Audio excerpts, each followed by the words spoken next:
Bonjour et bienvenue dans ce deuxième épisode de Banane et Bonne Santé, où j'ai parlé d'un sujet qui concerne des millions de personnes à travers le monde, le sida. Ça va être une vidéo un peu longue, mais c'est normal, il y a plein de choses à dire.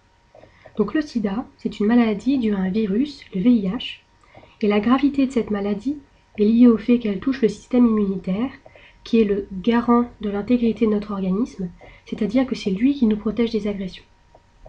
Avant de commencer, un petit peu d'histoire géo du sida.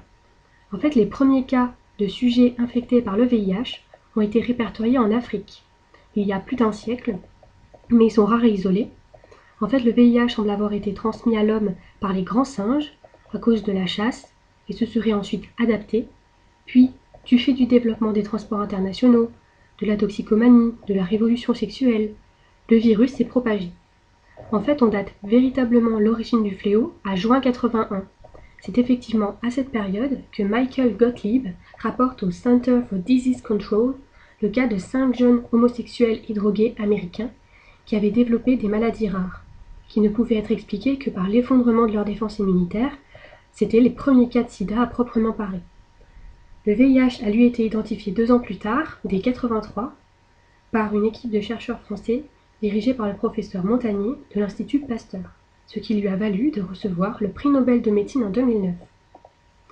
Au début, l'épidémie n'a touché que certaines populations, comme les homosexuels masculins ou encore les héroïnomanes. Du coup, le grand public se sentait plus ou moins à l'abri, mais rapidement il y a eu extension à d'autres populations, comme les hétérosexuels, et ça a alimenté des réactions de peur et de rejet effroyables à l'égard des sujets contaminés. Il a fallu des années avant que les mentalités commencent à changer, et aujourd'hui encore, c'est pas vraiment trop ça. Bon, je ne vais pas trop m'étendre sur le côté historique non plus, mais je te conseille quand même d'aller voir ce film, qui est vraiment super intéressant, parce que le Dallas Buyers Club essaie de retracer l'histoire d'une personne qui a eu le sida et qui a essayé de s'en sortir. Aujourd'hui en France, on estime le nombre de personnes vivant avec le VIH à 100 000, dont 30 000 qui ne le savent pas, et des milliers de personnes sont contaminées chaque année. Pour finir, plus de 30 millions de personnes sont infectées dans le monde, et à peu près autant sont mortes depuis les années 80. Donc le sida, c'est une maladie provoquée par une infection par le VIH, qui est un virus. Mais un virus, c'est quoi? Eh bien, c'est une particule qui, pour survivre, doit obligatoirement infecter une cellule, car il n'a pas le bagage nécessaire pour se reproduire seul. En fait, c'est une sorte de parasite intracellulaire. Plus précisément, le VIH est un rétrovirus. La différence par rapport à un virus traditionnel, c'est que son matériel génétique n'est pas de type ADN, mais ARN. Il faut savoir que dans une cellule, l'ARN est ce qui, en quelque sorte, sert d'intermédiaire entre l'ADN et les protéines. Il existe 2 types de VIH, VIH1 et VIH2. Le VIH1 est responsable de plus de 98% des infections dans le monde. C'est celui qui a été découvert en 83. Le VIH2, responsable de moins de 2% des infections, a été découvert un peu plus tard, en 86. Donc parlons un peu maintenant des modes de contamination. Les particules virales étant transportées par les liquides biologiques, comme le lait, le sang ou encore le sperme, il existe plusieurs modes de contamination. Par voie sexuelle, ce qui correspond à 90 voire 95% des contaminations adultes dans le monde, et attention, quand on parle de voie sexuelle, ce n'est pas simplement par rapport vaginal, ça inclut tous les types de rapports sexuels. Ensuite, par échange de sang, exposition à du sang contaminé, échange de seringues usagées, et enfin de la mère à l'enfant, par exemple lors de l'accouchement ou encore à cause de l'allaitement. Bien, maintenant je vais parler un petit peu du cycle du virus. Et tout d'abord, voici une cellule avec son noyau, où se trouve l'ADN, son cytoplasme, où se trouvent énormément de choses, notamment les organites, qui sont comme des espèces de mini-organes cellulaires qui permettent à la cellule de survivre, et la membrane plasmique qui sépare la cellule du milieu extracellulaire. Voilà maintenant le cycle du VIH dans une cellule cible. D'abord, le virus se fixe à la cellule et pénètre à l'intérieur. Ensuite, il libère son matériel génétique sous forme d'ARN dans le cytoplasme de la cellule.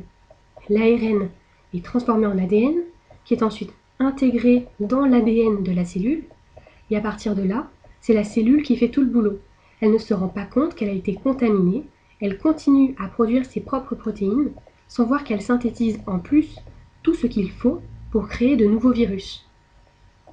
Cet ensemble d'éléments de virus que la cellule produit s'assemble et sort de cette dernière en emportant un petit morceau de membrane, et voilà, le premier d'une longue lignée de nouveaux virus est né.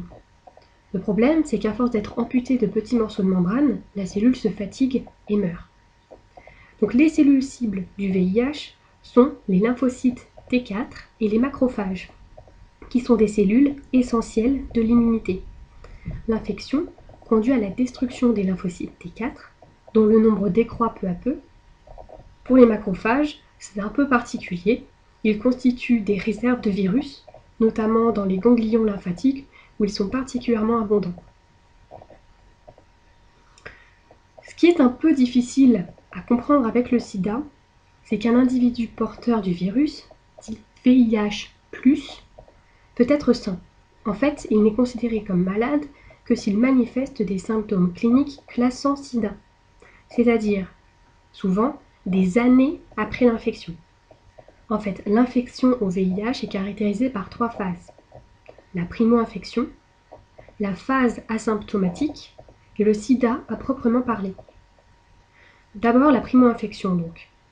L'entrée du VIH dans l'organisme est suivie dans un premier temps par une augmentation très importante de la charge virale. Cette phase provoque une intense réaction du système immunitaire de l'hôte qui développe des molécules, les anticorps, pour lutter contre le virus, et on peut détecter ces anticorps. Cette apparition correspond à la séroconversion, et c'est à partir de là qu'on peut dire que le patient est séropositif pour le VIH. Les symptômes sont plus ou moins ceux d'une grippe et peuvent parfois passer inaperçus. Mais comme je l'ai déjà dit tout à l'heure, il y a une très forte production virale et le sujet est donc très contagieux.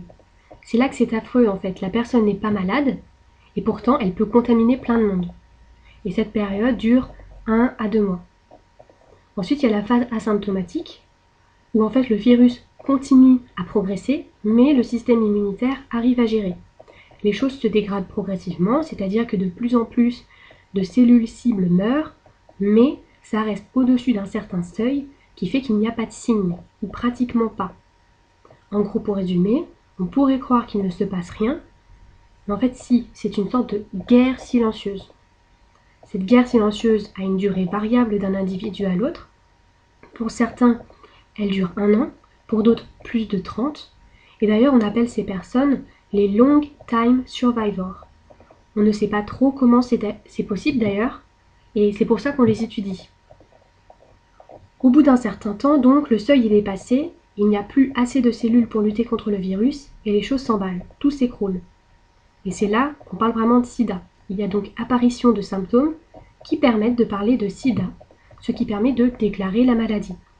La personne développe tout un tas de maladies, et notamment ce que l'on appelle les maladies opportunistes. Ce sont des maladies provoquées par différents agents microbiens dont les effets sont habituellement contrôlés par le système immunitaire. En d'autres termes, ces maladies ne se seraient jamais déclarées chez une personne avec un système immunitaire normal. La personne tombe malade à cause de choses qui ne rendent pas malade. Donc voici quelques exemples de maladies, et notamment l'image du milieu, c'est ce qu'on appelle le sarcome de Kaposi, qui est un cancer. Il faut maintenant aborder le sujet du dépistage. D'abord, où faire le dépistage? En fait, les possibilités sont multiples. Par exemple, dans un centre de consultation de dépistage anonyme et gratuit, il en existe au moins un par département, ou encore dans certains centres de planification et d'éducation familiale, où la consultation et le test sont gratuits. Dans un laboratoire d'analyse, où le test est remboursé à 100% par la Sécu s'il est prescrit par un médecin. Mais un dépistage, qu'est-ce que c'est? Je ne vais pas rentrer dans le détail des tests biologiques, mais il suffit simplement de savoir qu'une simple prise de sang suffit. Mais quand faire le dépistage? Il y a plusieurs cas. Par exemple, simplement lorsqu'on décide d'enlever le préservatif dans sa vie de couple, ou quand on sait qu'on a pris un risque. En fait, en cas d'échange de liquide biologique avec une personne qui est ou qui peut être infectée. Par exemple, lors d'un cas de rapport sexuel non protégé ou alors lorsque le préservatif s'est déchiré, ou lors de partage de matériel d'injection lors d'un usage de drogue. On peut savoir 15 jours après la prise de risque si on est contaminé, mais ce n'est que 3 mois après la prise de risque qu'on est sûr à 100% de ne pas être contaminé. Il faut faire ce dépistage le plus tôt possible après la prise de risque, mais bien sûr, on peut faire un test même si on a pris un risque il y a longtemps, car en cas d'infection, plus tôt on est pris en charge, mieux c'est. Aujourd'hui, il existe des médicaments qui permettent de ralentir l'évolution de l'infection, mais attention, ce n'est pas parce qu'on est séropositif qu'on est forcément traité. En fait, une personne séropositive ne prend de traitement que lorsque les choses évoluent, que le virus progresse. En effet, le traitement est un traitement qui est lourd, avec beaucoup de médicaments à prendre tous les jours, avec parfois des effets indésirables. Alors, autant prendre le traitement que lorsqu'il est vraiment nécessaire. Juste pour finir, il existe un traitement préventif post-exposition sexuelle, une trithérapie d'1 mois à prendre dans les 48 à 72 heures après la prise de risque, et pas après.